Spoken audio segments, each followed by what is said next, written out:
High ছেলে high, তোকে দাঁড়াতে বললাম না? তুই বলে অনেক ভালো গল্প জানিস, আমাকে একটা বল তো, নাহলে তোকে কিন্তু মেরে ফেলবো। আমাকে পাশের গ্রামে একটা ছেলে বলেছে তুই বলে ভালো গল্প জানিস, শিগগিরই এবার বল তো।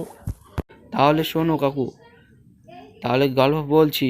কাউকে তো বলি না, তুমি সামনে বেঁধেছো, তোমাকেই বলছি, কাউকে বলে দিও না গল্পটা। হ্যালো বন্ধুরা, তোমরাও ফুল ভিডিও দেখো, কাউকে বলবে না গল্পটা। আসলে কি হয়েছে, অন্ধকার রাত ছিল, আমি গিয়েছিলাম ছোট্ট গ্রামে। একটা নতুন বাড়ি তৈরি হচ্ছিল। ওখানকার একটা লোক বলে এইখানে ভূত ছিল। সেই দিন আমি আর আমার বন্ধু সেই বাড়িতে থাকার সিদ্ধান্ত নিয়েছিলাম।